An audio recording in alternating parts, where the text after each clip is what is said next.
ایک شخص نے اپنے کزن کو، اپنے چچا کے بیٹے کو، چچا زاد کو قتل کر دیا اور خود ہی اس کا مدعی بن کے حضرت موسیٰ کے پاس آیا کہ بتائیے جناب میرے اس بھائی کو کس نے قتل کیا ہے؟ حضرت موسیٰ نے ایک سادی سی بات کی، کیا فرمایا؟ وَإِذْ قَالَ مُوسَىٰ لِقَوْمِهِ إِنَّ اللَّهَ يَأْمُرُكُمْ أَن تَذْبَحُوا بَقَرَةً۔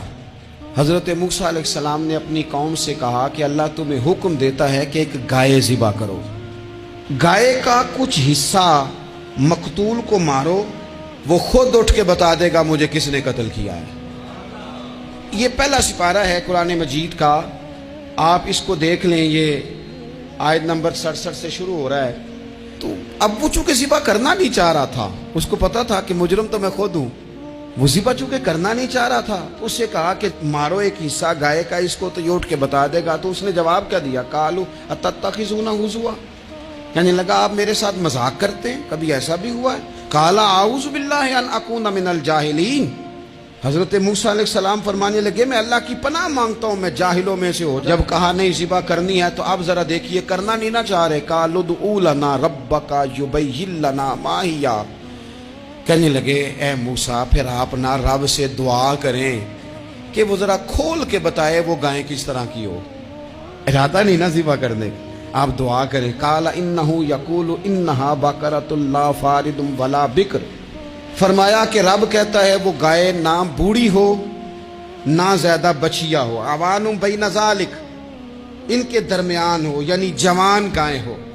فافعلوا ما تؤمرون، کرو جس کا تمہیں حکم دیا جا رہا ہے۔ قالوا ادع لنا ربک یبین لنا ما لونھا، لو اگلی بات سن لو، کہنے لگے آپ دعا کریں رب سے کہ وہ کھول کے بتائے اس کا رنگ کس طرح کا ہو، رنگ بتائیں کس طرح کا ہو۔ قال انہ یقول انہا بقرۃ صفراء، فرمایا رب فرماتا ہے کہ صفراء رنگ کی ہو، یعنی گہرے زرد رنگ کی ہو، کہ رب فرماتا ہے اس طرح کی گائے ذبح کرو۔ فاقع لونھا تسر الناظرین، اور جب کوئی اسے دیکھے تو اسے اچھا بھی لگے، آنکھوں کو اچھی لگے وہ گائے، اس طرح کی گائیں ذبح کرو۔ لو اتنی باتیں بتا دی۔ قالوا ادع لنا ربک یبین لنا ما ہی، کہنے لگے نہیں آپ پھر دعا کریں اللہ ذرا کھول کے بتائے گائیں کس طرح کی ہو۔ ان البقرہ تشابہ علینا، ہمیں ذرا گائیں پر شبہ پڑ گیا ہے کس طرح کی ذبح کرنی چاہیے۔ وَإِنَّا انشاءاللہ لمہتدون، اگر اللہ نے چاہا تو ضرور ہم ہدایت پا جائیں گے۔ پھر اللہ تعالیٰ نے فرمایا کہ قال انہ یقول انہا بقرۃ لا ذلول تثیر الارض، گائیں اس طرح کی ہو کہ وہ کبھی کھیتی میں نہ چلائی گئی ہو، یعنی اس کو کبھی کام نہ اس سے لیا گیا ہو۔ بیل کو لوگ لگاتے تھے نا، جو کام آج ٹریکٹر سے لیا جاتا ہے وہ گائے بیل سے لیا جاتا تھا، تو وہ کھیتی باڑی کے کام نہ اس کو لگایا گیا ہو۔ ولا تسقی الحرث، اور نہ اس سے پانی نکالا گیا ہو، نہ کھیت چلانے ہل چلانے میں لگائی گئی ہو، اور وہ جو کنواں ہوتا تھا جس کے گرد گائیں گھومتی تھی، تو کہا وہ بھی کام اس نے نہ کیا ہو گائے نے۔ مسلمۃ لا شیۃ فیہا، وہ ہر عیب سے پاک ہونی چاہیے۔ قالوا الآن جئت بالحق، اب کہنے لگے اب آپ صحیح بات لے کے آئے، اب سوال ختم ہو گئے نا، کہنے لگے اب آپ بات فذبحوہا، انہوں نے ذبح کر دی۔ وما کادوا یفعلون، پر ایسا کرتے نظر آتے، لگتا نہیں تھا کریں گے ذبح پر ذبح۔ اچھا یہ گائیں پھر ملی کیسے؟ امام خازن کہتے ہیں کہ ایک نیک آدمی تھا، تو اس کا آخری وقت آ گیا تو اس کے پاس جو کل جمع پونجی تھی وہ ایک بچیا تھی، گائیں کی بچی، بچیا ویڑی، اس کے پاس وہ ایک بچیا تھی صرف۔ تو اس نے اس طرح کیا کہ اس کی گردن پر ایک مہر لگائی، اللہ کے نام پر بطور امانت اس نے اس کو جنگل میں چھوڑا، کہا یا اللہ میرا بیٹا ایک ہی ہے وہ بھی چھوٹا ہے، اس کی حفاظت کرنا اور میرے بیٹے کو پہنچا دینا۔ بچہ بالغ ہو گیا، اس کی ماں نے کہا بیٹا جو امانتیں رب کے پاس رکھوائی جائیں نا ان میں خیانتیں نہیں ہوا کرتی، جا جا کے جنگل میں آواز دے تیری گائے واپس آ جائے گی۔ اس نے جا کے جنگل میں آواز دی کہ وہ جو میرے باپ نے امانت رکھوائی تھی وہ کدھر ہے؟ وہ نشان لگی ہوئی گائیں دوڑتی ہوئی اس کے پاس آئی۔ واللہ خیر الرازقین، جب رب بندوبست کرے، جب اللہ بندوبست کرے تو پھر معاملہ اور ہوتا ہے۔ وہ گائے آ گئی، اب اس نے کیا کیا اس نوجوان نے کہ وہ گائے گھر لایا، ماں سے آ کے کہا کہ اماں یہ تو اللہ نے فضل کر دیا۔ ماں کہنے لگی پتر حالات ہمارے خراب ہیں، منڈی میں لے جا اسے بیچ دے، لیکن سودا میری مرضی کے بغیر طے نہ کرنا۔ کس کی مرضی کے بغیر؟ کس کی؟ اماں کی مرضی۔ اور سنو یار، تھے کچھ لوگ جن کو لوگوں نے تانے بھی دیے کہ تم ماں کے پیچھے لگ گیا ہے، لوگوں نے بڑا کچھ کہا، پر جو ماں کی مرضی پہ لگیں ناکام نہیں ہوتے زندگی میں۔ یہ دیکھو ماں کی مرضی پہ لگا۔ اس کی قیمت کتنی تھی گائے کی؟ بڑی مہنگی تھی، پر 3 دینار کی تھی۔ منڈی میں لے گیا، 3 دینار اس کی قیمت لگ گئی۔ تو ماں نے کہا تھا میری مرضی کے بغیر سودا نہ کرنا۔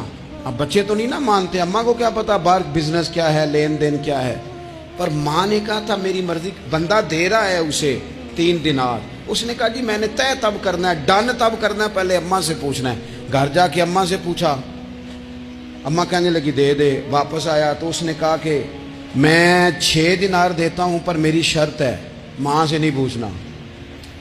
اس نے کہا تو 12 بھی دے، ڈن تب بھی ہونا ہے جب اماں نے کہنا ہے۔ وہ جب اس طرح کی اس نے گفتگو کی، واپس اپنی والدہ کے پاس گئے، کہنے لگے اماں سمجھ نہیں آتی، 3 دینار کی گائیں بندہ 12 میں خریدنے کو تیار ہے، شرط لگاتا ہے کہ اماں سے نہیں پوچھنا۔ تو والدہ کہنے لگی پتر پہلے اس سے جا کے پوچھ کیا وہ ہے کون؟ یہ کوئی روحانی معاملہ ہے، کوئی غیبی مدد ہے، پوچھ۔ اس سے جا کے پوچھا تو وہ کہنے لگا میں تو فرشتہ ہوں اللہ کا،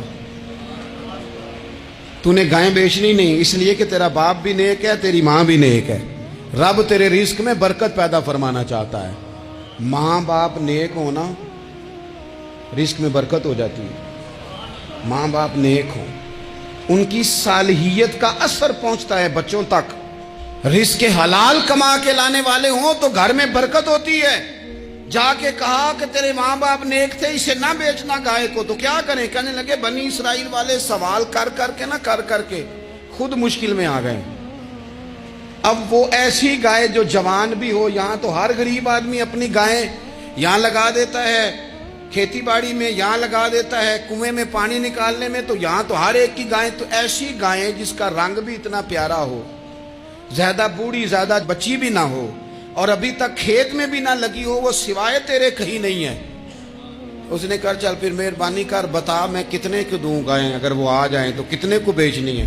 اسے کہنا کوئی نہیں، ریٹ تو زیادہ کرنا ہی نہیں۔ ان سے کہنا گائے کے اندر سے گوشت نکال دیں اور جتنا گوشت ہے اتنے پیسے بھر دیں، اس کی کھلڑی بھر دیں۔ اب وہ بنی اسرائیل والے ڈھونڈتے پہنچ گئے، کہا جناب گائیں 3 دینار کیا 6 لے لو۔ اس نے کہا نہ بھائی، ذبح کروں گا، گوشت نکالوں گا، جتنا وزن گوشت کا اتنے پیسے بھرو گے کھال میں تو پھر گائے تمہیں ملے گی۔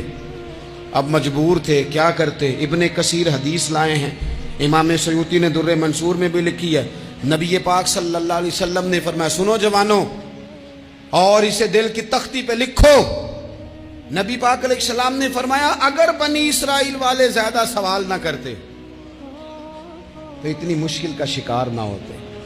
انہوں نے سوال اتنے کیے کہ چارہ نہیں ہے اب ان کے لیے، چارہ نہیں ہے اب ان کے لیے کہ یہ ادھر ادھر جا سکے، مجبوری بن گئی، یہی گائے خریدنی ہے، یہی لے جانی ہے۔